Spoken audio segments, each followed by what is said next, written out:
अस्सलाम वालेकुम मेरे प्यारे बहन भाइयों, क्या हाल हैं? ठीक ठाक हैं। उम्मीद है कि आप सब लोग बिल्कुल खैरियत से होंगे और हम भी बिल्कुल ठीक ठाक हैं। तो आज हम बनाने जा रहे हैं बहुत ही ज़बरदस्त बच्चों की जो है खुराक। ये बहुत ही ज़बरदस्त है, आप लोग इसको ज़रूर ट्राई कीजिएगा।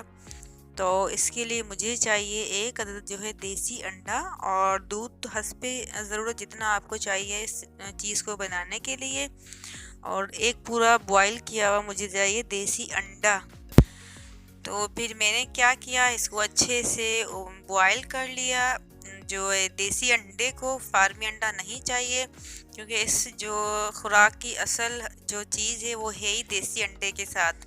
तो देसी अंडा मैंने बॉईल कर लिया। बॉईल करने के बाद उसको ठंडा कर लिया था। और ये जो खुराक है ये तकरीबन 3 से 4 माह के बच्चों के लिए खुराक है। हाँ, अगर बड़ा हो 5 या 6 मंथ का तो आप उसको भी खिला सकते हैं, लेकिन ये डॉक्टर की बताई हुई जो है खुराक है बहुत ही ज़बरदस्त है। सर्दियों के हिसाब से तो ये समझ लें कि मैजिकल रेसिपी है। तो मैंने क्या किया, उसको अच्छे से जो है साफ़ कर लिया, उसकी स्किन उतार के फिर उसको मैंने सेपरेट कर लिया था। सफ़ेदी और जर्दी दोनों को मैंने अलग कर लिया। सफ़ेदी जो है आप खुद खा लें, और जो उसकी जर्दी है फिर मैंने उसको अच्छे से चम्मच की मदद से बिल्कुल उसको पेस्ट जो है पीस लिया था, पाउडर कर लिया था। बिल्कुल फाइन पाउडर होना चाहिए, ताकि जो इसकी गुठलियाँ हैं वो जो है बच्चों को मुंह में ना आए, क्योंकि फिर छोटे बच्चे हैं तो वो खा नहीं सकेंगे इसको अच्छे से। और दूध जो वो भी नीम गर्म होना चाहिए। अब ये देखें, मैंने इसको जो है सफ़ेदी उसको अलग कर लिया है, और जो जर्दी है उसको मैंने अच्छे से पीस लिया है। अब ये देखें, इसकी सफ़ेदी अलग कर ली है और इसको जर्दी को अच्छे से पीस लिया है चम्मच की मदद से। इसको बिल्कुल पेस्ट बनाना है, बिल्कुल फाइन पाउडर होना चाहिए, ताकि बच्चे जो है आराम से इसको खा सकें।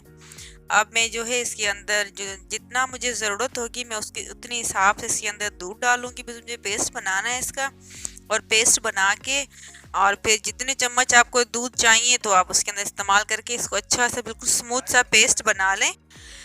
स्मूथ सा पेस्ट बनाने के बाद इसको आप यूज़ करें। देखें कितना अच्छा सा पेस्ट बन गया है, बिल्कुल ज़बरदस्त सा। अब इसकी गुठलियाँ बिल्कुल नहीं होनी चाहिए, बिल्कुल फाइन पेस्ट होना चाहिए पाउडर का। तो हमारा पेस्ट जो है बिल्कुल तैयार हो चुका है। तो अब इसको कैसे आप खिलाएंगे? अगर आपके बच्चे फीका खाना पसंद करते हैं तो ठीक है, तो आप इसके अंदर कोई भी मीठी चीज़ नहीं डालें। अगर आप मीठा खिलाना चाहते हैं तो आप इसके अंदर शहद भी डाल सकते हैं, वरना आप दूध को भी गर्म करके और उसको जो है मीठा करके वो इसके अंदर डाल सकते हैं। ये आपके ऊपर डिपेंड करता है, आप किस हिसाब से अपने बच्चों को खिलाना पसंद करेंगे। और अब जो है इसका जो तरीका है इस्तेमाल करने का, वो आप सुबह में भी कर सकते हैं इसको 11-12 बजे के करीब तकरीबन, और शाम में भी 5-6 बजे आप इसको खिला सकते हैं। ज़्यादा नहीं खिलाना, बस नॉर्मल क्वांटिटी तकरीबन 3 से 4 चम्मच जो टेबल स्पून होते हैं उतना ही इसका पेस्ट होना चाहिए। ज़्यादा फिर बच्चे खा भी नहीं सकेंगे, और इससे बच्चे के जो नज़ला ज़ुकाम होता है उसके लिए तो बहुत ही ज़बरदस्त है। बहुत ही मैजिकल जो है ये जो रेमेडी बोलें आप इसको जो है टोटका बोलें, आप इसको जो है खुराक बोलें, ये आपके ऊपर डिपेंड करता है। लेकिन ये बहुत ही ज़बरदस्त सी चीज़ है, आप इसको ज़रूर ट्राई कीजिएगा, अपने बच्चों को ज़रूर खिलाइएगा।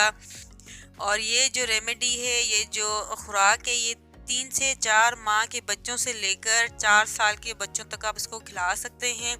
बहुत ही ज़बरदस्त है, हमारे घर में भी इसको बहुत यूज़ किया जाता है। जो भी छोटा बच्चा होता है उसको ये ज़रूर खिलाया जाता है, ख़ास करके सर्दियों में।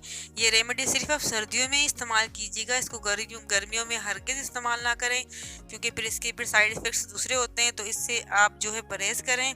आप इस चीज़ को जो है सर्दियों में ही यूज़ करें। बच्चों के लिए सर्दियों की बहुत ही ज़बरदस्ती खुराक है। इससे आप खाने के बाद ज़ुकाम भी नहीं होगा बच्चों को, नज़ला और खांसी भी नहीं होगी, और तंदुरुस्त भी आपका बच्चा होगा इसके खाने के बाद।